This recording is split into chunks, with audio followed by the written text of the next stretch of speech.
हाँ भैया। कल संध्या आ रही है, जितने भी हथियार है छुपा दो, सुई भी नहीं दिखनी चाहिए। अरे क्या हुलिया बना रखा है, जाओ जाकर दाढ़ी करो, जाओ।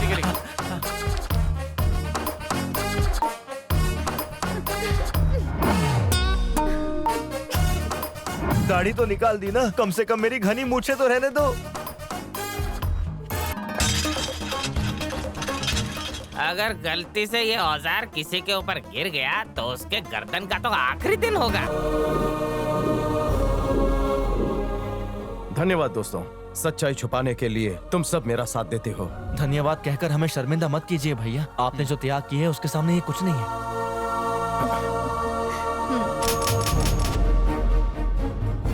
भैया, संध्या के साथ छोटी माँ भी आएगी क्या? छोटी माँ इस बार भी आएगी कि नहीं मुझे पता नहीं, उनकी प्रतीक्षा हर वक्त मैं भी करते रहता हूँ, लेकिन मेरी ये ख्वाहिश कभी पूरी नहीं हुई।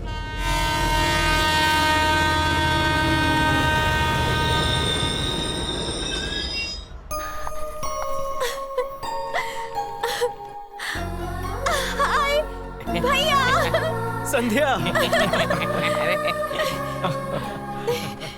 कैसी हो? छोटी माँ कैसी है?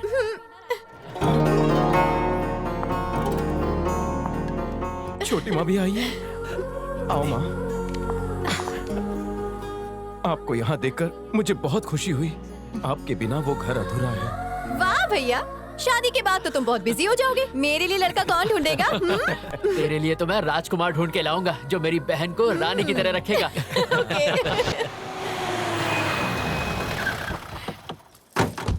अरे वाह लड्डू, तू तो बड़ा पतला हो गया। क्या दीदी आपने?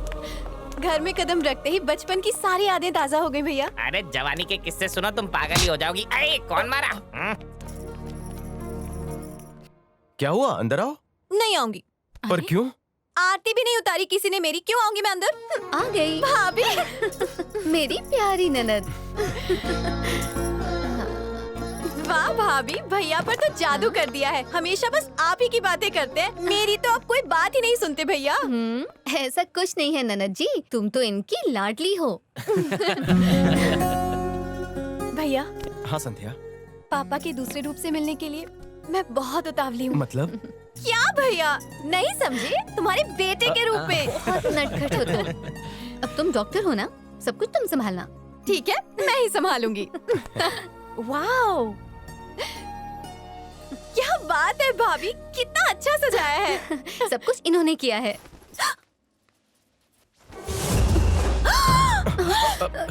इसे यहाँ क्यों रखा? भैया ये तलवार कहाँ से आई? हाँ, ये तुम्हारी भाभी का है। इसे प्राचीन चीजें इकट्ठा करने की आदत है। लेकिन और साथ में वो तलवारबाजी भी सीख रही है। कभी कभी तो आधी नींद में भी तलवार चलाती है। वो सब मुझे नहीं पता। पहले आप इसे यहाँ से बाहर फेंक दीजिए। हाँ, हाँ।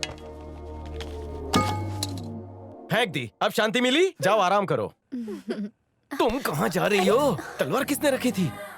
तुम भी ना, सारे हथियार छुपा दिए। अगर कोई मुसीबत आ गई तो एक हथियार तो आसपास होना चाहिए ना, समझते नहीं तुम? ये हथियार है ना। इस बार वो टेंडर हमें ही लेना चाहिए। भैया, वीर अपनी बहन को लेकर मंदिर जा रहा है। उसके सामने वो कुछ नहीं कर पाएगा। यही सही मौका है उसे खत्म करने का।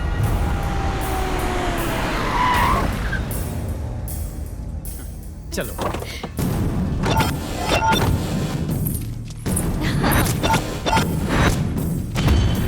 बहुत दिनों बाद आए हैं ना। नमस्ते। नमस्ते। नमस्ते बेटा। और तुम नमस्ते। कैसी हो बेटे? बिल्कुल ठीक। पंडित जी, हाँ? ये वस्त्र भगवान को दिखाकर अभिषेक करके बहन के हाथों बहू को दीजिए। अच्छा अच्छा। पंडित जी। हाँ बेटा। कितना समय लगेगा? बस थोड़ा ही समय लगेगा। कोई गड़बड़ है क्या? पूजा करो। मैंने सब देख लिया है, तुम जाकर उनसे निपटो। ओम भूर्भुवः स्वः तस्य वितुर्वरेण्यं।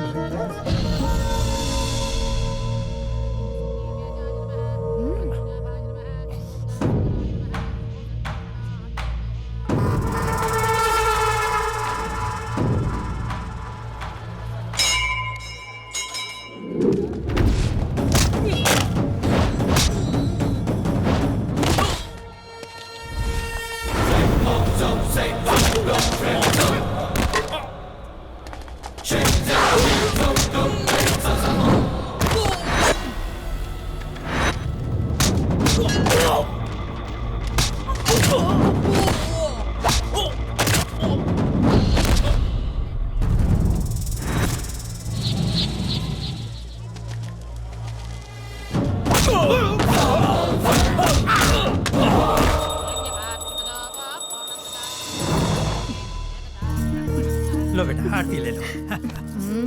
कोई बाकी है क्या? सब खत्म। आरती ले लो बेटा।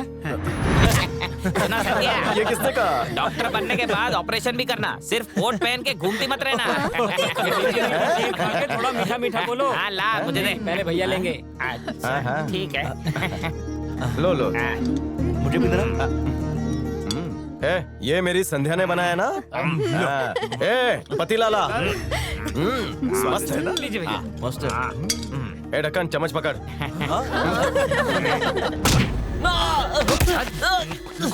प्रदीप राठौड़ के आदमियों को क्यों बताया कि हम मंदिर गए हैं? बोल बता। बोल कृष्णा, यहाँ आओ। भैया,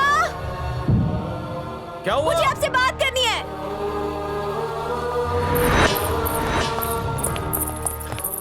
क्या हुआ? कृष्णा ने क्या किया जानते हैं आप? जिस चीज से मुझे नफरत है घर में वही हो रहा है। एक आदमी को बुरी तरह पीट रहा था। ये आपकी गलतियां दोहरा रहा है। जरा भैया को देखो, कितनी शराफत से रहते हैं, और खुद को देखो। मैं नहीं रहूंगी यहाँ, जा रही हूँ मैं। संध्या, ऐसा दोबारा नहीं होगा, मेरा विश्वास करो। तो फिर मेरी कसम खाइए। वो तो बचपन में ही खाई थी। आपने खाई थी, इसने थोड़ी ना खाई थी। आप इससे कह दीजिए कि कभी भी झगड़ा नहीं करेगा, और इससे आपके सर की कसम खानी होगी, बस। उन्हें क्या देख रहा है? कसम खा। देख क्या रहा है? कसम खा।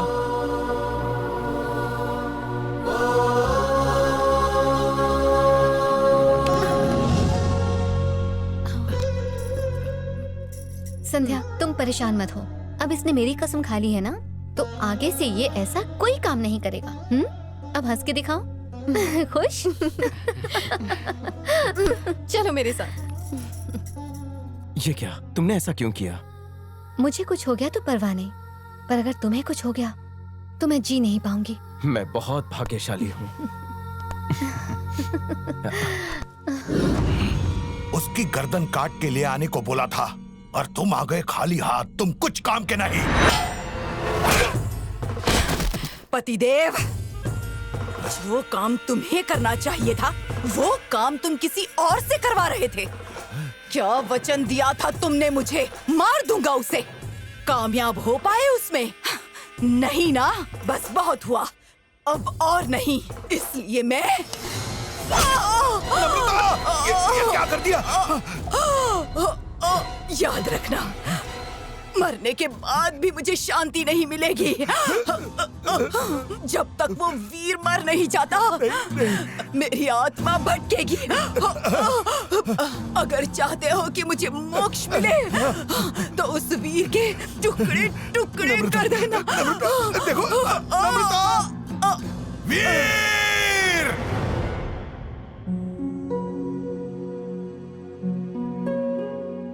जब गांव में न्योता देने गए थे तो सभी पूछ रहे थे कृष्णा के नाम पर जायदाद का कितना हिस्सा है और उसे उसमें से कितना मिलेगा। छोटे के नाम पर कुछ भी नहीं है। क्या सब तुम्हारे नाम पर है? मेरे नाम पर भी कुछ नहीं है, ये घर भी नहीं।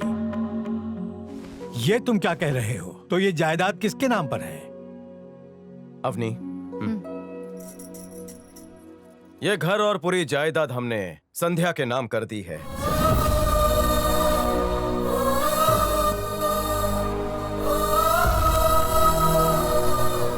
छोटी माँ, आपको यह डर था कि आप पर लांछन लगेगा हमारी जायदाद छीनने का। अब कोई कुछ नहीं कहेगा। हमने अपनी मर्जी से सारी जायदाद संध्या के नाम की है। हम भाइयों को कुछ नहीं चाहिए। ये लीजिए। तुम्हारे बारे में मैं कितना गलत सोचती थी।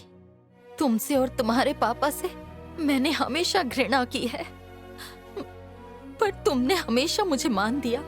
आज अपनी ही नजरों में गिर गई हूँ। हो सके तो मुझे माफ कर देना। मेरे अहंकार की वजह से तुम बिन माँ के रहे। अगर तुम अपनी पूरी जायदाद संध्या के नाम कर दोगे तो तुम्हारे बच्चे के लिए। सासू माँ,